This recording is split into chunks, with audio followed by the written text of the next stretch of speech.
Welcome back. This is Daybreak, and thank you for staying with us. The chairperson of the Education Committee and the Tinderet lawmaker Julius Mele is with us in the studio, as well as his counterpart from Lugari constituency and a member of that committee, Nabina Buera. Ken Chesa is an education law expert, and Amos Kaburu is the chief counsel at Opticam. Thanks for your time, gentlemen. You had a point before you go to the chairperson? Yes. On what the good chair had raised about ensuring equity in distributing funds directly, the infrastructure funds per student. Yes. I think Parliament had every good intention in doing this, particularly the committee. But the ministry abused this particular discretion by Parliament to bring about equity in this way. By the time Meli's committee was making this very, very fundamental decision, schools were being funded 22,400, and infrastructure was being taken care of differently. We had the World Bank coming in, other development partners, and schools getting infrastructure money separately. What the ministry did after the committee passed that now it has to be incorporated, it simply raided the 22,240 and took 5,000 so from it comes back to 17,000. Coming back to 17. And this is what destabilized the running of schools, and teachers have been straining. In fact, I am happy that Honorable Meli has told Kenyans Kenya Kwanza is committed and thus has increased funding of education. But in the economies of scales and basic finance, this increment, Ayub, is only taking care of inflation. What was the cost of goods last year or 2 years ago? And what is the cost today? This increase, in my opinion, is quite good, but it's supposed to reflect this inflation. What I want to ask the good committee to also do is to a bit hold the ministry accountable. Today, by his own admission, the chair, Kai Ndumuda, has admitted that the government did not remit 4,571 shillings per student in the financial year 2021-2022. In the financial year 2022-2023, government did not release 4,380 shillings. That brings to about 8,900 shillings that government has not released in the past 2 financial years. Yet Parliament had approved. This money was to be sent. It has not been sent. So someone must be held accountable. Somebody must be held accountable. Okay. And unless we deal with the problem of accountability at Jogo House, Parliament will play its role. The Treasury will release funds, but Jogo will still mess up capitation. Just Honorable Nabi. Yes. Chairperson and Honorable Meli. Thank you. These are over 2 financial years. Yes. 4,500 and 4,380 shillings. Is this a worthy cause that you pledge that you have to follow up, because that money is needed in schools and you're chair of the Education Committee? Yes. And what's the point of the ministry withholding cash that was approved by Parliament? First of all, let me quite agree with the Chesa on that. That first of all, we need to hold the ministry and to account on that issue. But the problem came as a result of the quota system of sending money to schools. Earlier on, this issue of sending money per quarter is actually the problem. And I think Honorable Nabi just put it very clear that the government financial system, or the year of accounting in government, is quite different from the school. But the current one, where we are now adopting, where we are saying, let the government send 50%. It is not about anything. It is 50% of the funds to schools in first term, 30% of the funds in second term, and 20% of the funds in second term.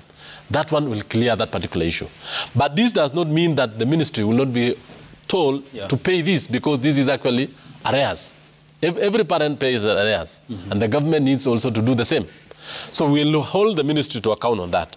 But one thing I want to say about funding schools, and I think the government has tried over the years, since the establishment of the 100% transition, the government has tried as much as possible to bring equity in schools. And why am I saying this? Equity in schools and in societies.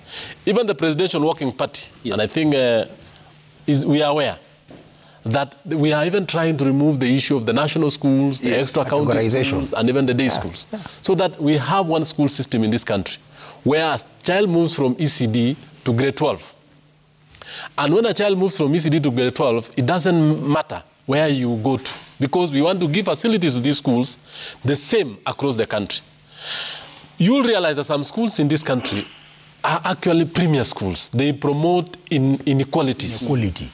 You will find a big national school seated in the neighborhood, and a boy who has scored 400 marks cannot go in there because he can't be allowed to be a day scholar.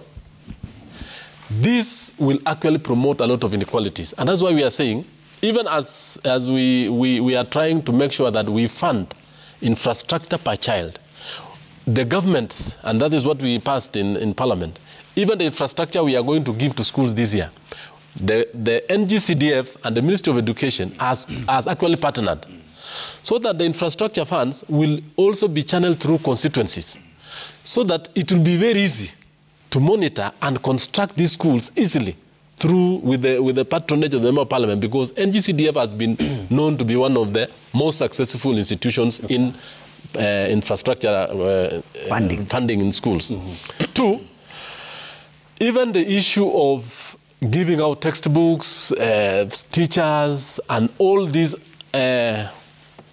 funding, the issue is to promote equity and to reduce the gap between the haves and the have-nots. If you look at our society today, if we are going to promote the kind of schools we have in this country, like Capsule Boys, Alliance, Lenana School sits on land about 300 acres. 600. And we have another neighboring school, and we have problem of schools in Nairobi. If we could actually give a primary school 10 acres, give another new secondary school 15 acres, give another one about 20 acres, we will actually solve the problem of schooling in this city. Thank you. And Nairobi, for example, needs about 80 new schools. Schools, And we have land. And we have, the government has the money.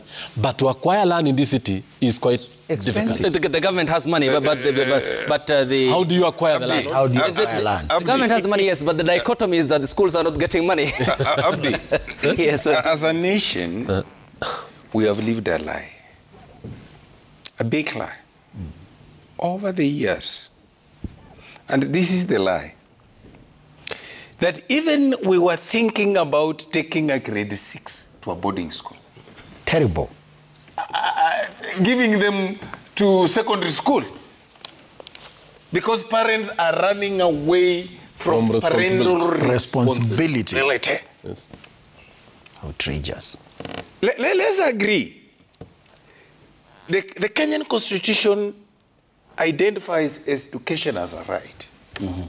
Now, by that, it means transition to whichever level must try to achieve 100%. Why I'm telling you we've lived a lie? Look at a school like where my daughter goes, Loreto, for example, Limuru. With everything, you have a public function there, an AGM or something, you invite the deputy president or the president or a minister, he will come with goodies worth 50 million, 100 million. When a school in my village, which has 2,000 students, 2,000, St. Augustine Mlimani, 1,400, has no lab, has, I mean, where should we be giving the money? Resources. One county has 10 national schools. One county. We've lived a lie. If education is an equalizer, we must, as much as possible, and I want to thank my chairman here. He's here. He's been very clear in our discussions, and we are very open-minded. Okay. And that is why people don't know. He played a major role with our committee in reversing this issue of taking grade 6 to secondary school and said, look, parents, can we take responsibility for our own children? What is so simple? For me to contribute to an institution where my child goes, or for me to contribute to an institution where my child doesn't go? That's a point. Where is my attachment? Okay. If my child goes to my neighboring school, even me, as Nabina Bwera, I will ensure that school in my neighborhood works. Okay. And when you point that out, Amos, I come to you, because he has given two clear examples of schools, one in the county of Kakamega and the other in the county of Kiambu. And this clearly brings out, and still on you, I'll come to you, Amos, still on you, Honorable Nabina Bwera. This clearly brings out the inconsistencies in terms of our education system. Schools ought to be the engines of social mobility, ought to inform our human resource capacity. I'll come to that aspect in another way, and it will be in the form of a question. But as a policymaker, you and Honorable Meli here, and to the 349 National Assembly members, and by extension 416 members of the bicameral House, how do you plan, from policy perspective, to stave off the stratification of the Kenyan society in the context of education? Part of, let me tell you, part of the issue to deal with issue of stratification is moving away from structuring schools as national, county, extra county, and sub-county, and make all schools equal. Equal. Define a school. Define a school. So, then go further and say. And give facilities equal. Exactly. Equal. And teachers, the CBE must be, I can tell you, my brother, without lying, because I sit in the committee. We have schools which have 100% CBE, and we have schools in this country with only 3 teachers of TS. When they require 12, they require 20. Okay, Amos, Yes. Just a breakdown of the number, because I'm looking at, of the allocated 628 billion Kenya shillings as the Ministry of Education. This is meant for, number one, additional of more than 20,000 teachers, 4.8 billion shillings.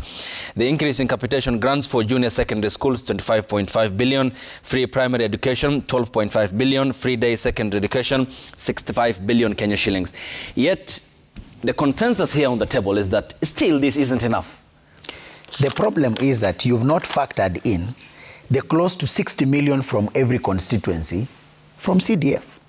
It is also part of this conversation. You are not factoring in the more than 1 billion from every county that is coming also in terms of going towards education. And then you are also not still adding the parental contribution towards education. So the whole point, as I did say earlier on, we have a problem in terms of the architecture and the framework of how these resources are supposed to be distributed. That is the problem. So you end up having these resources spread so thin. And that's why I use the example of the madness that is happening in the universities. I have never understood how a 6-kilometer radius can have 5 universities. Each one of them with an independent council, each one of them with an independent senate, each one of them with an ineffective and inefficient, wrong, I even don't have the right adjectives to define some of this management. Teaching the same courses. Teaching the same courses. What is the BCom being taught at the University of Nairobi that is different from what is being taught at TUK, which is different from KU, which is different from JKUAT, which is different from Multimedia University? This is what you call spreading resources too thin. And I hope, Mheshimiwa Meli, this conversation does not just stop here. Please. We are also a little bit concerned that your committee is focusing so much on primary and secondary, whereas there is a lot of chaos happening at our university level. So please, let me just finish. We have focused on that, yes. Yes, please, just go and rein in so that we can also bring in some order. Professors cannot keep on shouting methodology. They are professors in their own rights. They are not professors in management. They cannot cow everyone. Parliament is an institution established by the Constitution. You are the people's representatives. You are elected to legislate, to provide oversight, and you are therefore supposed to play that responsibility. We must bring order. That is what we are saying. The education system in this country has been mismanaged to such an extent that education is overdevolved in this country without being devolved. And I want to say this, what Ken doesn't like listening to. We have managers in this country who are rogue, very rogue. These same principals who are telling you this are sending away your children, who are telling us about these issues, are sending away our children away every day. These Waheshimiwas are not going to tell you the truth. Even their own children, where they go to school, the principals are charging them money left, center, and right. And there's nothing that they can do. They look so helpless. We must allow institutions that are there to play their part. Principals cannot speak from both sides of the mouth. Even my own primary school, the head teacher is still charging our children. So you're telling us about free, but the silent conversation around where free does not happen, schools are charging the way they feel like. County education boards in this country are completely helpless. You didn't even allow the county commissioner to sit in the county education board, yet this is an institution of the national government. Sincerely speaking, Ayub, Yes. I can tell you that there is a problem, and thank you. I'm happy that they have raised their hands. I donate my time to Yes, them yes, so that they I'll can come to- respond. I have been adversely mentioned by my... Nana has adversely mentioned. Very well, very well. I think we must be truthful, Yes. Ayub and honorable members. Let us give credit where it is due, and let us accuse people with facts. We are in agreement that funding is inadequate. We agree that for this year, government has only released 45% of capitation. Remember, in term 1, government was supposed to release 50%. It only gave 25%. And then in term 2, they have added 25%. We have a deficit of 5% in term 1. Total 10%. 10%. Yes, 10%. And term 2 has not been funded completely. We are at the tail end of term 2. Honestly, where do we expect principals to get funds to run these schools? Because you mentioned Yes. the charging and the money that they are fetching. Yes. That's what Amos had mentioned. He first said they are sending children away. It is because government has not played its rightful role in releasing money in time, and the principals cannot cook for children from their own houses. Number 2, Okay, if we have robbed, Amos, let's have some order. But Ken, when you say the cooking question now, of course, resources have to go into that. Yes. But is that financing model procedural, in which money is gotten from the parents? You see, Is it in boarding schools, or it's circumstance? in boarding schools, parents have to pay fees. It's only day schools that are very free. Okay. So if they have not paid, and they'll ask me before my good brother Nabi responds on the issue of rogue principals. If we have rogue principals, we should blame Teacher Service Commission. We should blame the Ministry of Education, because the principals under Regulation 5 of the Basic Education Regulations are agents of the ministry. And then we should ask Parliament to hold the ministry and TSC accountable as to why they have allowed rogue principals in schools. If Amos is being overcharged money where his child is going to school and he has not formally complained to the authorities, he is equally a rogue parent that must be held accountable. Okay. Okay. I want to make very, very serious, controversial statements. Okay. The first one is that how free is free? How free is free? You know, we must also agree, Abdi, that I cannot give birth to children Whom I can't take care of, and assume that there will be an animal called government who will come over. And when government tells you give birth to 2, you don't want to give birth to 2, you want to give birth to 5. Your religion has refused. Please. What if you give... Please, let me tell you. So all I'm telling you, Kenya is not yet a welfare state. We must accept this one. We are not yet a welfare state. So even in terms of free, we have defined. If you go and look at the Ministry of... There is the household contribution. Exactly. Household contribution. Exactly. And what we are saying is, yes, the responsibility which is reasonable for a parent, let the parent meet it. Yes. However, it is true what Amos is saying. We have some overzealous heads of schools who even in the midst of a circular by the PS, by the minister, Honorable Mail here has summoned the PS more than twice on this issue of wrong principles overcharging parents. Students. But I can tell you, where my chairman and I sit, we know where the problem is. The problem is twofold. One, the legal framework that created TSC and the ministry failed to make principals and head teachers accountable to the ministry. Who owns the school? The school is owned by the ministry. Who owns the child? The ministry. The ministry owns the child. However, the person who's superintending the school and superintending over the child is owned by TSC. He has no allegiance. So this is a legal issue that our committee under Chairman Meli is addressing. Finally, my brother, and this is for all of us as a nation. If we really agree that education is an equalizer, the conversation must be that even the principal or the head teacher must teach where his child goes. Yes. Okay. Yes, Chairperson, please come on. You had a point. First of all, Abdikadir, I just want to say this. The kind of effort we are putting to make sure that there is accountability in the Ministry of Education is quite visible. It is visible in which sense? That one, as a Committee of Education, we are put to task the Minister and the Teacher Service Commission. Several times. On issues of employment, there was a delay in employment of about 6,000 teachers. And we really threatened to surcharge them. And we went ahead and tell them, kindly give us reasons as to why this was not done. Finally, they were able to do their work. We were able to release about 40,000 teachers to the field. And right now, the crisis which schools are facing is now reduced because the number of BOM teachers employed by parents has drastically reduced. This year, the government is employing 20,000.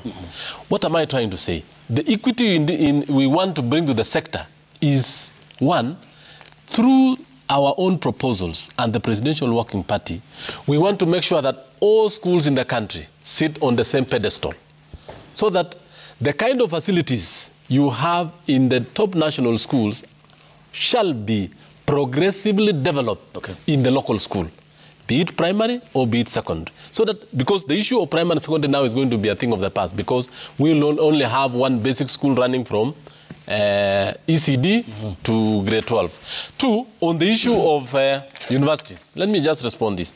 Universities are international and they should be premier of learning. The issue where universities duplicate similar programs, similar curriculum, and they have almost the same things, yet we pay the same lecturers. And I want to agree with Kaburu on this. Even the teachers in schools, you can have one electrical teacher in school X. It is happening in 5 Uganda. students. Let me just say this. Yeah. And then in the next school, we have 20 students. The same teacher can be used to run the same program in the school. That is why we tasked the Teacher Service Commission to come up with a new curriculum-based establishment on the CBC system, so that we can get to know how many exactly teachers do we need in schools, how many shortage do we have, so that in the next recruitment, it shall be actually program-based recruitment or subject-based recruitment. If we are going to recruit teachers and maybe have them only in the major cities, that is going to be that is where the problem is, because our rural folk will not have good education. That is, by trying to promote equity, we in the Committee of Education, we sat down and say, let the government run a continuous teacher recruitment in the northeastern provinces, the former northeastern provinces of Wajir, Garissa, Mandera, and Tanari, and Lamu. Isiolo is not there. Okay. It's only 5. So that we can actually bring that particular region to the same level with the other parts of the country. If you now come to the issue of universities where they run the same program, and where universities used to look for grants, they were not looking for fees. The earlier funding model, and that is why even the current problem we have in about 2 years, where the education system were based on what do you call it, tranches, the quota system. Yeah. That is why we have a balance of 9,000 shillings. When now we come back to the 50, 30, 20, you will not have a balance, because whether it is you are supposed to release 50,000 in first term and you didn't finish, you will make sure that by the end of the year, you will have released 100% capitation. Okay. Let me just say something about the issue of the issue of stratification in society. The stratification in society will be brought about largely by expensive schools. Yeah. It will be brought about by schools that cannot be reached by parents. That's why we want to bring down the cost of running these schools as down as possible, so that everybody will be able to walk in and work out and get education from those schools. Yes, okay. Thank you. Just one thing before just one. Briefly, I'll come to you. Ayub, on two issues on what my brother has said, and I want to thank Meli. He is one of the few progressive Kenya Kwanza members that you can easily debate an issue with. Kenya Kwanza, so many of them. No. I've only listened to you like there are few. Than that I know. Well, let Meli tell us. Some might qualify that as a blanket. Let Meli tell us now that is the chair of Education Committee and a ranking member of Kenya Kwanza. He has admitted, just like the CS has admitted, that they owe schools 9,000 shillings for 2 financial years. And as we speak today, we are in a big crisis. Schools are unable to run term 2 ball games and music festivals. Where is this money? And can this money get to schools as soon as is practically possible to support these activities? And 2, on social stratification and the debate on boarding schools. For the record, I am opposed to the abolishment of boarding schools and decategorization for the following reasons. 1, Nabi, who is a very senior member of my community, has admitted that the daughter is not at Holy Family Musembe or Father Kempa Koromait in Lugari, where he is coming from. The daughter is in a boarding school, a very senior boarding school.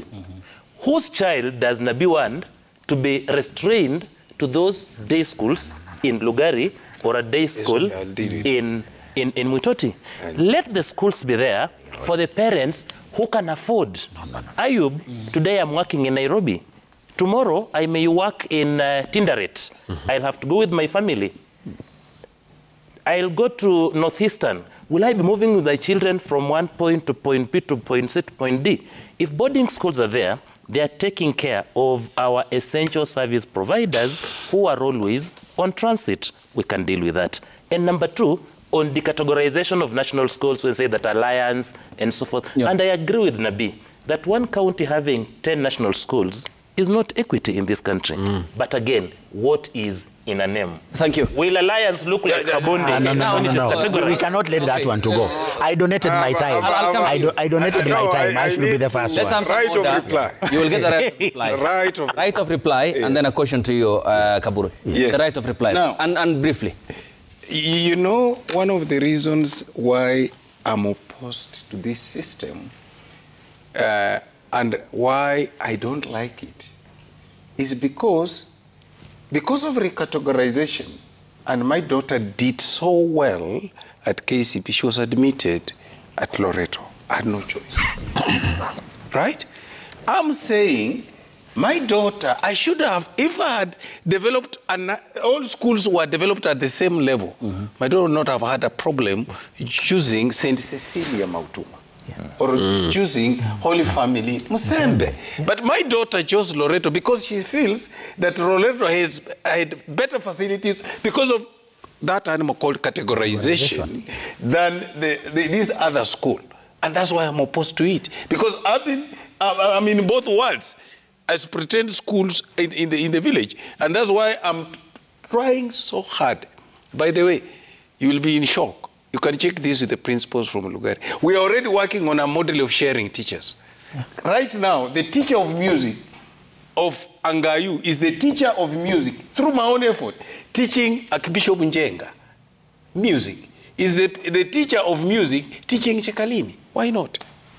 Thank you. Yes, Amos. Yeah, and that's what I was about to say, that we should not accept status, as the HSI is telling us, that we should let those who can afford to pay to go to the other way. It is the same issue. I even totally disagree with this idea of bursary. That's another discussion altogether. Because of the dignity that it does to the children, those of us who went through it, and somewhere you sit in the classroom and somebody says, "What wa msaada?" And your esteem just comes down, pop. And then now the role that we remove from parents. So I think the whole point is that we cannot accept status that is trying to invite us into that. I am not accepting your invitation. Let us make all the schools to become Loreto. Let us make all those schools to to become Kapsabet. But we don't bring the big schools down. If we can make them appear and then like secondly, but there is also, let me just finish. There is also something which he said which is fundamental, and we don't want to lose that point, that the discussion around boarding does not mean that you are doing away with boarding 100%. We are saying that there are exceptional conditions under which we are going to allow boarding. Children in certain contexts, this kind of civil servants that we are talking about, they can actually have their children even the nomadic. But for you just telling me that because I come from Chekalini, my daughter to access Bishop Njenga Girls, she must be a boarder. I am not giving away my daughter who is 14 to go to that school as a boarder. Okay. She will Are day schools insufficient? Thank you. We'll talk about the sufficiency. Honorable Mele, I come to you because this is also on the flip end of the coin, and the president has talked about the resources that Kenyans remit back home from abroad and the diaspora community. And these are Kenyans who have been tutored by teachers in Kenya and who by extension are sending back money amounting to billions of dollars, and therefore which informed the creation of a diaspora office within the Ministry of Foreign Affairs. Isn't it therefore important that policymakers in this country, Honorable Mele, understand the importance of teaching and teachers? And can justifiable reasons be given as to why teachers are underpaid in this country? Yet you depend on a foreign community that sends back money who went through the hands of these very same teachers. When will policymakers, you members of parliament included, understand the integral role teachers do play in the society and the upbringing of people who serve as representatives of this country and take part in the economic growth? You included, Honorable Nabi included, and the whole host of the 416 bicameral parliament members. Yes, thank you. Thank you for that question, Abdikadir. And let me just commend you for your comment, especially on the very critical, pivotal role played by teachers in nurturing all of us. I, being one of the teachers, I want to say that very few societies, and I want to say this, have actually noted the integral part played by teachers in nurturing children. But as it may be now, and even earlier on, the governments, the successive governments since independence, have actually noted that importance. And that is why it is only the Teacher Service Commission that is the main employer of teachers in the country. Different from others. Every other civil servant is employed by Public Service Commission. That's one. Two, under the Moi administration, you remember the several increase, the 300% increase by the late NAT Secretary General, Ambrose Adea Dongo. Now come all through to the Kibaki time and the CBA, where now teachers earn as much as 150,000, 200,000. But in relation to other CEOs, let me just put that relationship, it is peanuts.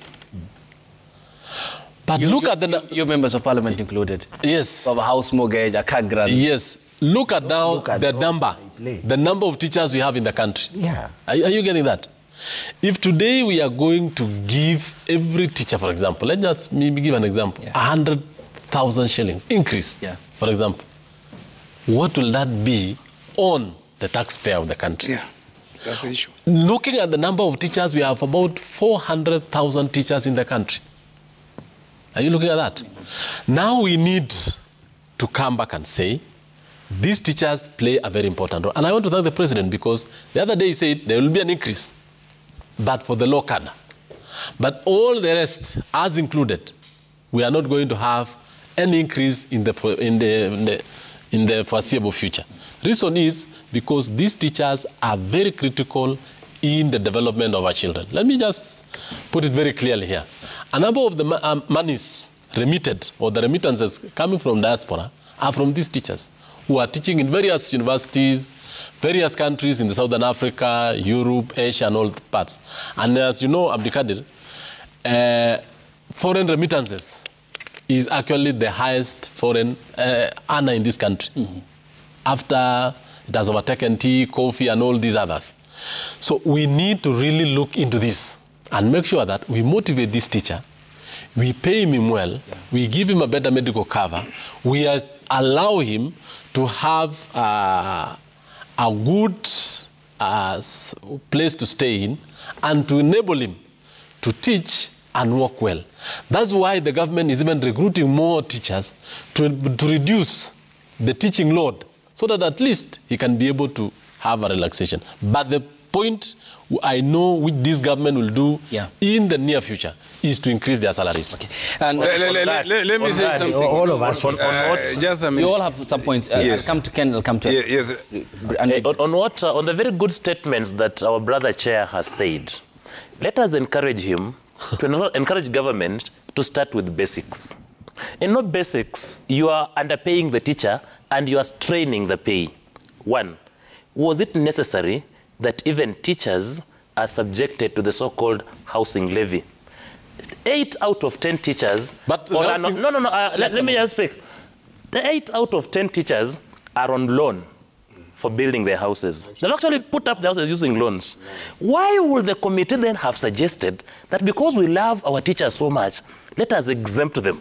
As we rob from other Kenyans in housing levy, let us exempt teachers so that they already have their own houses. Number two. But there are many other Kenyans who are servicing mortgages, aren't they? I'm speaking for teachers. The other Kenyans, you'll speak for them. Well, we just talked about stratification. Yes, that's it. Yes, but... Well, just hang on, Ken. Actually, you need him the subject come out about clearly. teachers. The subject Ken, is about teachers. Proceed, we have always said that this housing levy was unnecessary, but more for teachers. Ken, before you proceed, let me hold you to account. Yes. We talked about stratification. Yes. And the consensus here was that we need to have an education model that champions for equity.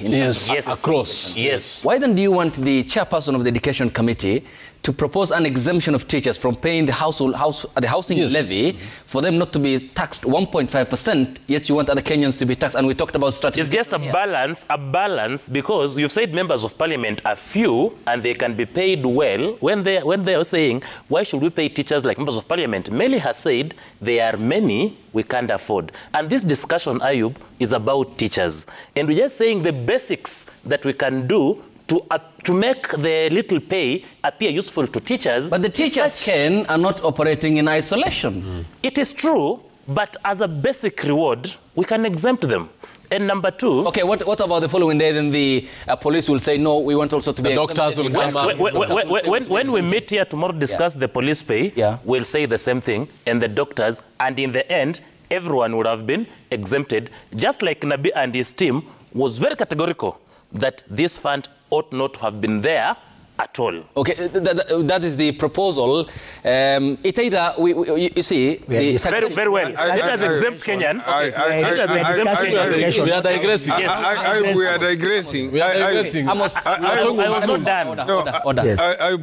Allow him to finish his point. I'll come to you, then you'll have the time to also execute your... Very well. My well, Ken, for purposes of factual and analysis of this show, is that we bear no responsibility because there's a procedure that the Constitution has set as to how bills become act and then effectively become law, which is what we have at the moment, though there's a matter in court. Yes. So you cannot have a society where a section pays tax, a section doesn't. We all have to contribute to one pool, which is for the development. Are you saying it is tax? Are you saying it is tax? Go ahead, please. You had a point. Very well. So that was 100 million. Number two, look at the way the government treats teachers. Ayub and Meli is here and will confirm that teachers volunteered to supervise exams in last year, November. They marked this exam throughout Christmas. These teachers, as we speak now, they have not been paid their dues for supervising and for marking exams. As we speak, the same ministry and NEC have released timetables for the KCSE 2023, expecting the same teachers. Is this a government that is keen on improving the welfare of teachers, even if it had all the money on this world? It is very keen. Let me respond to it. Meli, let me deal with this. A few issues. First of all, I don't agree that we don't have money to pay teachers a better salary. That I don't agree. Is there money? Yes, this country has impossible money. Why are they? Let me now tell you. Why are they underpaid? In my other part, as a member of parliament, I sit in the Public Accounts Committee. For every 10 shillings, we lose 3 shillings and 68 cents. That's a third. Yes, okay? Now, what am I trying to say? We have a problem as a country, a social, cultural, communal problem. Even if you look at the current budget, the architecture of the current budget, we will put a lot of money in building and construction, infrastructure things, lofty things. Actually, I have always said, as a country, we must move away from hardware to software. If we were to just stop corruption, we avail enough money to pay teachers better salary. Now, the other issue about this issue of payment, don't just look at hard cash. I've earned a living as a HR person. I would pay somebody 6,000, but if I make the working environment conducive, that person is happier than a person who is earning 200,000 in a horrible working environment. And that is what we need to address here. Mm-hmm. If we give them better facilities, instead of using a chalkboard, he used a whiteboard. Instead Which is going on now. Yes, instead of teaching 100 students in a class, he teaches 45 students or pupils in a class. A teacher will feel appreciated. Finally, Chair. Okay. Abdi. Yes, still. The big problem here is, as we talk about all this issue around teachers, is governance at the Ministry of Education. Very right. And I want to confirm that my chair is not sitting on his laurels on this. If we improve the governance, by the way, we should not even be talking about the 8,880.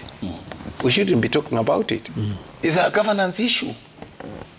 Because the money was released from consolidated fund. So where is it here? It's a governance issue. Okay, Amos, I come to you, and this is, I'm sure you have your points, but this is also a question. One of our viewers is asking, do schools solely depend on capitation? If so, what do they do with the school fees parents pay, which for some institutions goes to more than upwards of 50,000 Kenya shillings? 72. And parents are even harassed to pay on time. Thank you. I do not want to preempt my PhD study because it's still ongoing, yes. And that's part of what it's looking at. But generally, we could classify sources of funds, 4 sources of funds for schools. There will be grants from government. There will be what you call some corporate flows. Then there will be what you call official development assistance, which is now donor funds and any kind of support that they receive. And the last one is what you call own institutional funds, that schools are also in a position to generate certain resources, but there are certain conditions that are supposed to be put in place. But there is, and that's why you heard me say that there is talking from both sides of the mouth, where heads want to emphasize more on the issue of the capitation, but they also do not want also to account for what they are collecting from the parents. Yes. And that's where we have the issue. So, and actually one of my friends here, Robert Momanyi, just sent me a question here and asked me, just allow me to read it. He says, now that schools are sending away children because government has not brought the 10%, when government brings the 10%, will they refund to the parents? Of course, the answer is no. So you cannot send away children home to collect fees from parents because government has not sent the remittance. At least if you are joining carrying placards, it will be a bit different. But sending away children because government has not brought money is a little bit problematic. I want to mention this, Mheshimiwa Nabi. I know you've labeled yourself controversial, but I want to invite you into controversy and ask you, and Mheshimiwa Meli, if you are really committed to solving the problem that is called the black box called education in this country, what Feroz Noriji literally called the Bermuda Triangle, where ships were going in, but nobody knew what was happening in. Education in this country is chaotic. And I can tell you for a fact, no one is in charge of education in this country. Everybody is just doing their own things. And I want to start by, because I have been an activist for many years. This Mheshimiwa Meli, we've sat with him in hotels talking when we are civil society organizations. And I'm happy that now Mheshimiwa Nabii has partly also taken over from being also a member of the activism. Until now, I started looking at things from the other side.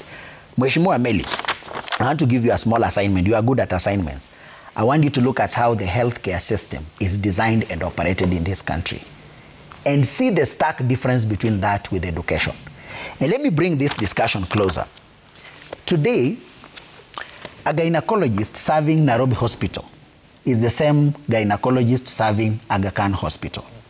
Is the same gynecologist serving MP Shah, number one. Number two, assume that every hospital decided that every nurse becomes a doctor. What will this country be? The whole point is that our financing, particularly around human resources in education, is unsustainable. It is not going to work, and it has not worked. This is the time for us to rethink and pick a few clues from sectors such as health. And this is a conversation that we can even have outside this one, because it's the question of relooking at the fundamentals of our education, what you call foundations. And there are 4 foundations of our education: the philosophical, the sociological, the historical, and the comparative. And everything around these fundamentals has gone exceptionally wrong. This is the time for us to have this sober conversation. And I'm so glad that Parliament has a very, very progressive education committee. And actually some of us who had stepped back are actually willing to engage with you people on how we can take our education forward. We cannot keep on talking about add. As I said last time when I was here, Kenya does not mine money. We try to mine some little oil in Turkana. We don't know where it is. We are not going to have 1.5 trillion to invest in education.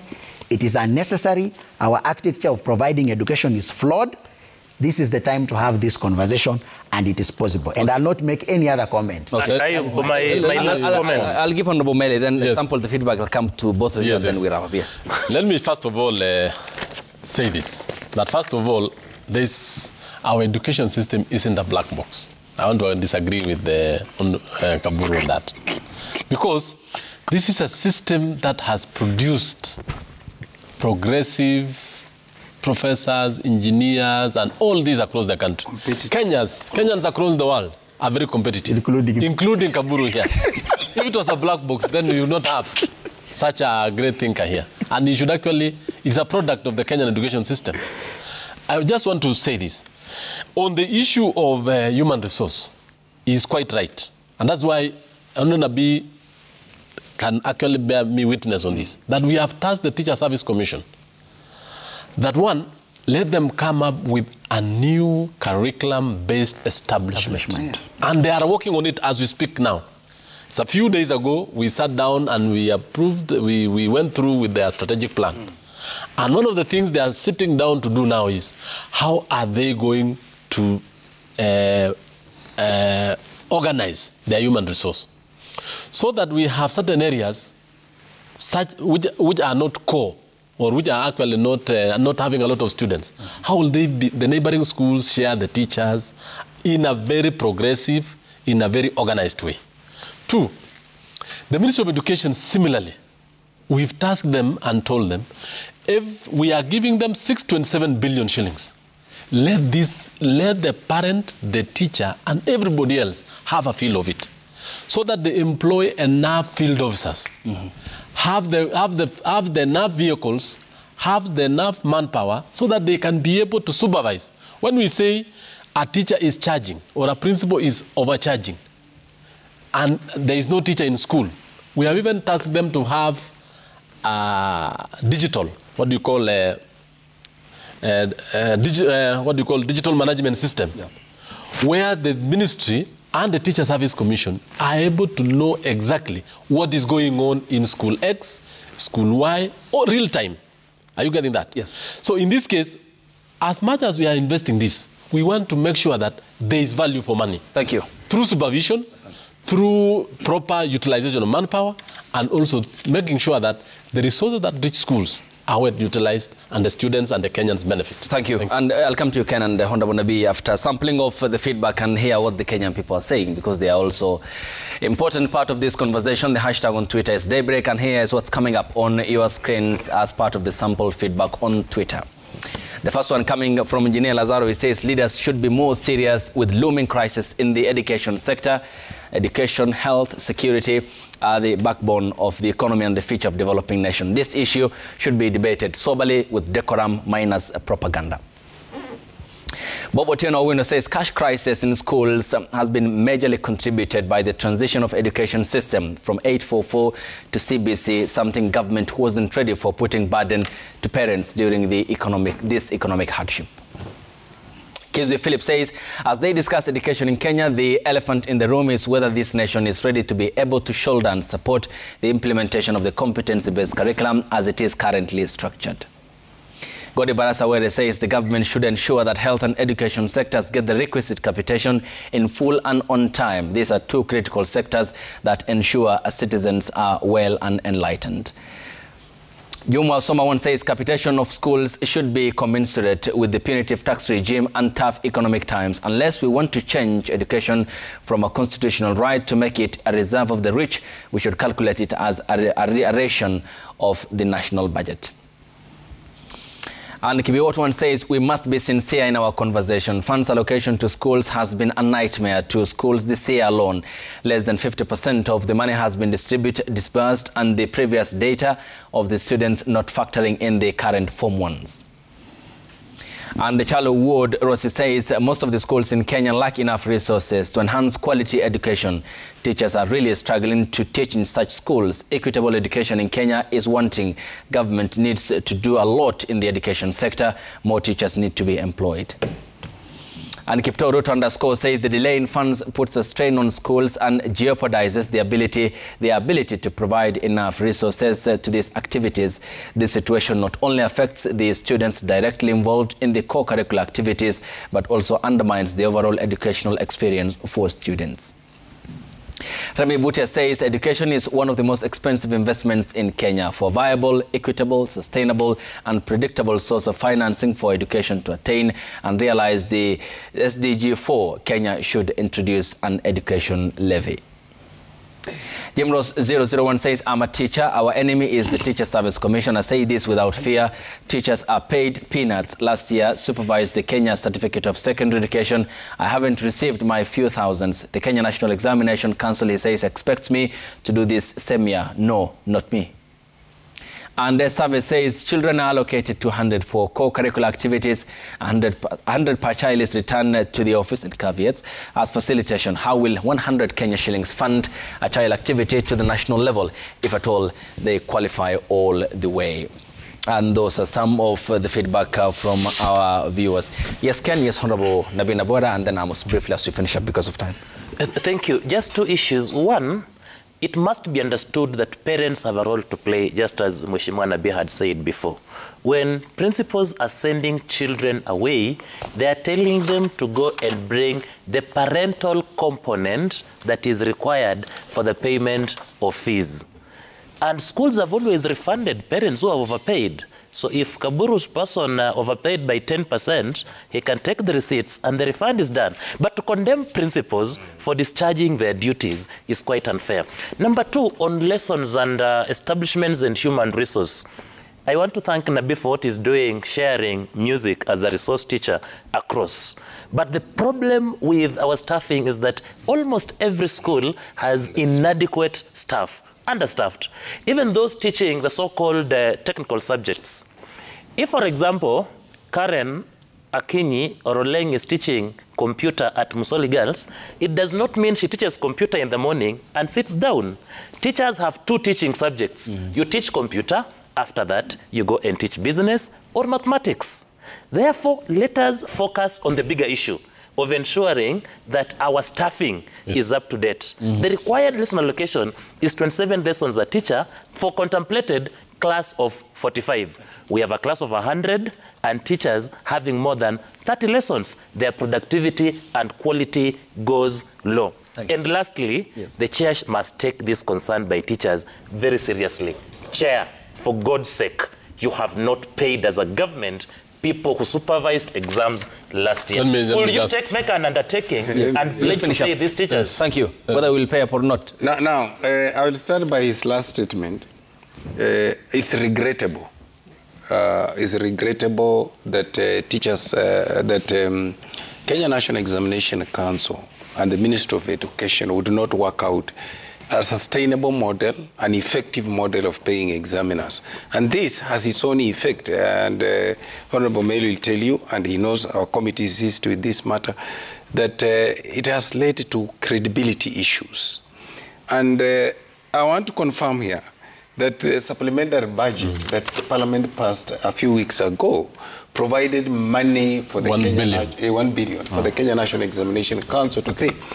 That does not explain the inertia in the governance by NEC and the Ministry of Education. Abdi, critical for us as a country, as much as Kaburu would be pushing for sharing of resources, we are not anywhere near attaining the global acceptable standards of student Teacher ratio, which is 40:1. Yes, we need to move to that as fast as possible. Thank you. I am, and my chairman is here. He knows my position on this. I say even 22, which we are employing this year, is inadequate. We should be thinking of having employed 50, 70, but there is a plan. Thank you. The good thing is that there is a progressive plan. Secondly... And briefly, as we finish up because of time. Yes. Finally, I want to say this. Please, this issue of capitation is not limited to secondary school. There is even a major, bigger problem in primary schools. I will want to tell you for free. The Minister of Education, for some reason, released 18 shillings per child for sports. 18 shillings? 18 shillings. The county in where I come from, 18 shillings per child. What is the statistics? Man, I was in the schools. I'm telling you. The county where I come from in Kakamega, they are asking schools for them to host county primary schools sports. I hope it is not a controversial statement. But I'm telling you, it is factual. They need 30 shillings. They received 18. They are being asked to give 30. And remember, they have used it at zonal, they have used it at sub-county. And they're giving the ministry. Yes, and I can understand this. We are not able to tune ourselves from Corona. You know, during Corona, there was no sports. The ministry went to sleep. They forgot that we are out of Corona. People have to play. They need to get back the money to this. Please, Chairman and I, we have a job to do. We must accept that we have a governance problem in the Ministry of Education on this issue of capitation, and we need to sort it out. Thank you. Yes, Amos. Thank you for calling me from my imposed retirement of speaking. Now, this one will go to Mheshimiwa Meli, and by extension, likely if His Excellency is watching. There is something very, very attractive in the Kenya Kwanza plan, the education charter, that seeks really to resolve the problem that small schools are facing, because they are the ones which are hardest hit. Mr. President, please implement the minimum essential package for schools. That is a master stroke that will solve the problems that a lot of these small schools have. Thank you. Yes, Honorable Meli. Yes. On the payment. Yes. By HS raised a very fundamental point that yes. respond to. First of all, let me just agree with Kaburu on the minimum essential package. We have certain schools abdicated, especially in the far-flung areas of Moyale, Wajir, and parts of this country, where students are about 50, 100, the whole school. Even if you give them capitation, they can't run the school. So we need to give them the minimum essential package. That means a minimum amount under which they can be able to run sustainably. We have schools that have 2,000, 3,000 students. Then therefore, the capitation will not be a problem. Even if you give them the 18 shillings. Even if you give them that small amount, they can be able to run. But in those areas of Lamu, Tana River, and far-flung areas, we have that particular problem. So I do agree with that. But on the issue of Kenya National Examination Council, first of all, it is a management issue. Yeah. I want to say that they must have a very clear plan on how to deal with markers. This is one of the problems that make examiners to be demotivated, that even make some of them to even behave and have... compromise. They even stage a strike unnecessarily. They are even compromised. So that is why in the last supplementary budget, yes, we really insisted, and they were actually factored in 1 billion shillings. I hope they will actually pay it before the end of the month. Two, we also have a very serious issue, and I think the issue of staffing even in NEC, and that is why Nabi and I, we factored in and gave them around 600 million to actually enhance their human resource and make sure that Kenya National Examination Council and even the Kenya National Qualification Authority, which is supposed to supervise examining bodies in this country, need to look at it so that it will be very easy to ensure that what is going on there is also superintended. On the issue of teacher shortage, I do agree, and we have it in a plan. The plan, as we went for campaign as a Kenya Kwanza, the shortage then was 116,000. That's why in this first year, or last year, Kenya Kwanza had recruited at 5,000 teachers. This year we're recruiting about 20,000. We have a plan to ensure that in the next 5 years, that teacher shortage problem will be a thing of the past. And that will now actually reduce that issue of the international, will actually give us the international ratio of one teacher for 40 students. Lastly, is on the issue of activity fund. I do not understand the issue of Honorable Nabi of 18 shillings. I can't actually understand it because that's a fact. One, we know that government went to sleep during COVID and removed every money there. But this year, Nabi is a member of my committee. We have allocated about 700 million, 770 million to be specific, on activity. When you divide that across the country, you'll realize that each particular county will have at least about 1 million shillings or 15 million shillings. I think something like that. If that money is sent, and that is one thing the committee is going to make sure. Yes. Every cent given to Jogo, we want to know it has gone down to the schools. And Honorable, that is it. Because as we finish up, one final question. Honorable Nabi mentioned the commitment that the committee will embark on in terms of ensuring that the needs of teachers, funds included, and general welfare is taken care of. There is one submission that you made previously before I went to the gentleman of the payment of teachers and generally their welfare. And there is one bitter part of this conversation that many teachers have complained about, whether off my place of work or otherwise, and this is their insurance cover. Medical. And this is a big challenge. It's a big challenge. We will have, of course, a sit down for another day, but certainly there seems to be a choreographed approach to push teachers and other civil servants into private medical schemes.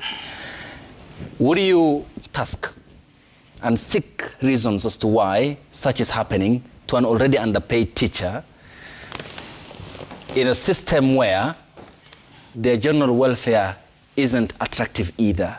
Do you take that responsibility? Will you take that responsibility? Yes, I want to commit, because that is part of our oversight responsibilities education committee. That's a thing which is actually on our entry. Yes, as we speak.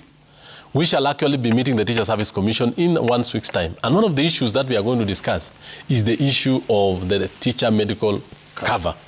How it is now, how it intends to have it in future, and how it has to be very teacher accommodative. What am I saying that? So that this issue of complaints, I remember last time, and Honorable Nabi is here, teachers used to be asked to pay 100 shillings. It was in our committee. By bliss. By bliss. And we told them we shall not allow that. And that one stopped. I think Nabi is there. They removed it. So going forward, I want to do that undertaking, and we can even come back here and discuss that particular issue. Thank you. Thank you. Your time is all appreciated. We are 10 minutes past our timing. It's all appreciated. Your company was worthy. Education is always a learning process, and we continue having these discussions, gentlemen. Julius Meli is the lawmaker representing Tinderet constituency, the chairperson of the Education Committee. Honorable Nabi, we are out of time. Thank you, Chairman. Thank you so much. I was the chair of these discussions, however. And Ken Achesa is an education law expert. Ken, thank you for your time. Good morning. Honorable Nabi Nabwera is the Lugari lawmaker and a member of the Education Committee, and Amos Kaburu, who is the Chief Counsel at Opticam. Your time is all appreciated. Just on a lighter note, though, Honorable Nabi, you mentioned the government's plan of 2 kids, you said, to manage our population growth. There was a statement that you made. Interestingly, I looked back at one of major happening which happened in West Africa. This is in Mali in 2021. Yeah. The story of a 25-year-old woman in Mali who had given birth to 9 kids. Yeah.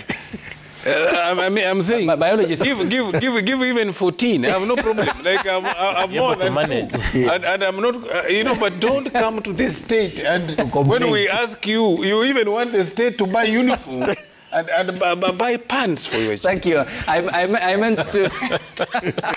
Thank you, Honorable Nabi. I meant to reveal the biology bit of the unpredictable nature about it. Thank you for your time. Up next is Health and Lifestyle with Safina Chiangoma. We'll see you on Friday here on the broadcast. Thanks for watching. Good morning.